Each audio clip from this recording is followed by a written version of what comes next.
Kaylee, and today I want to talk about how to make 2020 your best reading year yet.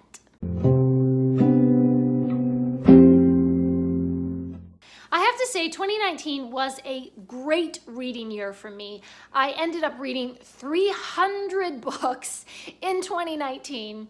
It got a little bit crazy and I started thinking, how can I make 2020 even better? So I have some tips and some little bits of advice about how you can make 2020 your best reading year and meet all of your reading goals.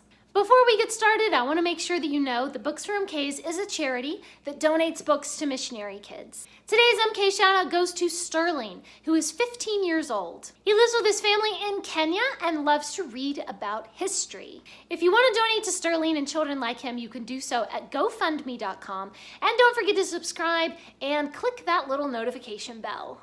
My very first tip, which I am really going to try to do in 2020 to up my reading game, is to choose your books wisely. If you choose better books to read, you'll be more excited about reading, you'll read more quickly, you'll get immersed in the book, and you'll just have a great reading year because you're enjoying it and because you'll be able to read more because you're enjoying it.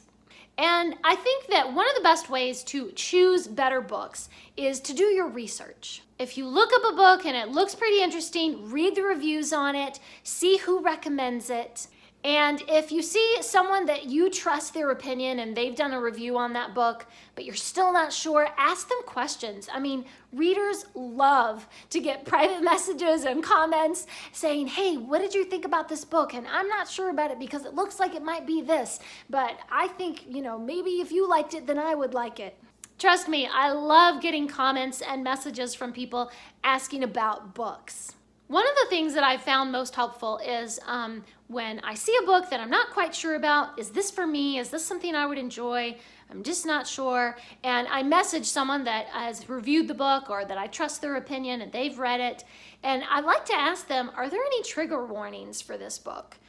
Is this maybe something that would upset me or that I just would not enjoy, And so I like to ask them about specific things. Like if you've seen some of my reviews, I do not like books with profanity in them. That's just my thing. I don't use profanity in my speech and I don't like reading it. And so I can ask people, is that something that is in this book? Maybe it's a book that is just not going to be for me. I would also sort of want to say, ignore the star ratings. Like when you see that average star rating for a book, is that really a good reflection of how much people have enjoyed the book? I mean, people give star ratings on such different, ambiguous scales that fit something in their own mind that they expected from that book. And if that book didn't deliver what they expected, they give it a low star rating. But maybe somebody else really liked that other thing that the other person hated, and so they gave it a high star rating. Star ratings, guys, I don't know. I feel like sometimes they can be helpful, and sometimes they're just detrimental. They just don't give you a good picture of whether or not people enjoy that book or whether or not it's a well-crafted book.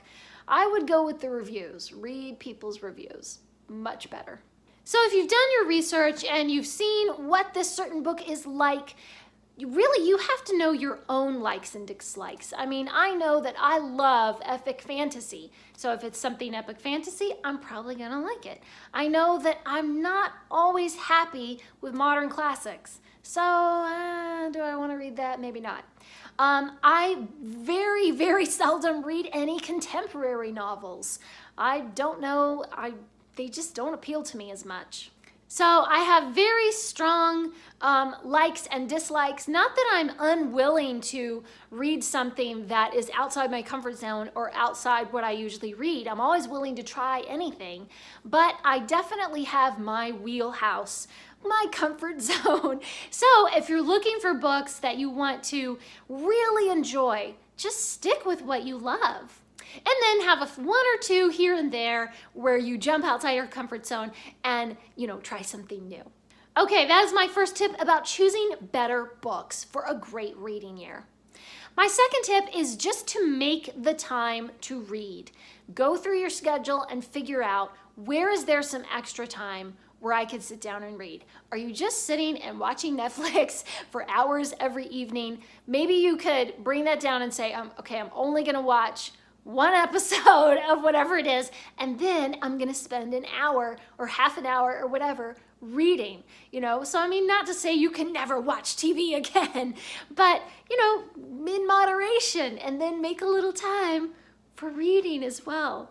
One of the best ways to make time and prioritize reading is to double up your time. So what is there a task that you're doing where you could also be reading at the same time? If you're eating your lunch, you could sit and read, at the same time. One of the best things, of course, is to listen to an audiobook, and then you can be doing your chores, doing your laundry or the dishes, or driving or commuting or whatever, and you could be reading at the same time. This is where those golden minutes of reading will come into play, where you can squeeze it into your schedule when you're getting other things done. My third tip for making 2020 the best reading year ever is to keep track of your goals and your challenges. Seeing your progress throughout the year, for me anyway, it just spurs me on to read more. Seeing that little progress bar go up on my Goodreads challenge and showing how many books I've read and what percentage I have left to go, it really motivates me to keep reading and keep going and get that challenge. You can either keep track on Goodreads or keep track in your bullet journal or in your planner, or one of my favorite things is to have a chart where you can give yourself a little star once you've read. I mean, seriously, never underestimate the power of a sticker on a chart. I am not even kidding right now. I actually do have a chart where I, color in a little book every time that I've read a specific goal-setting book. My fourth tip is to display your books proudly. Are your books just sitting in a box in the closet or something? Get a shelf, display them beautifully, organize them in some nice way. Have little trinkets and stuff that you put on your shelves so that it's, visually pleasing, and it makes you want to go over to the bookshelf and pick up a book and open it up and read it. It's especially helpful to me to keep my TBR visible. I have a separate shelf where I keep my TBR books for that year, and they're always right there. So I don't have to go searching on my shelves all over the house because I have books in every room. But I don't have to go searching around, what's the next book I'm gonna read? I don't know. I have my TBR shelf where I can go right there and pick something out for my next read, and it's an easy, quick decision to figure out what I wanna read next. My next tip is that, you need to join a reading group or a book club, or at least have some friends on Goodreads or somewhere where you can talk to other people about books. Because if you want to have your best reading year, reading can be kind of a solitary activity, and so you want to share with a reading community. I mean, you're here, you're watching this video, you're here on BookTube, so share on BookTube, share on Goodreads, join a book club at your local library, or, just go in and talk to your librarians. I mean, most librarians that I've met, they love to just sit and talk about books if they have time. You don't want to bother them. They're at their job. But find somebody, whether online or in person or whatever, that you can share your reading journey with them. And of course, a great way to do that is to join in with read-alongs and readathons and, BookTube-a-thon that happens every summer. There are so many great reading, communities that you could join, and that will just enhance your reading so much, and you can get a lot of encouragement and support from other readers.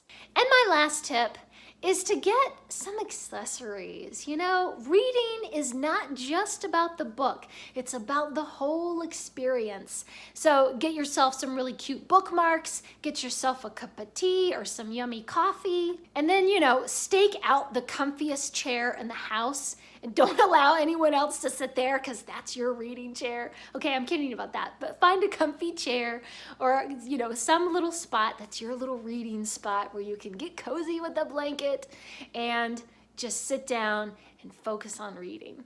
Get you some snacks, get you some beverages, and just hunker down and read.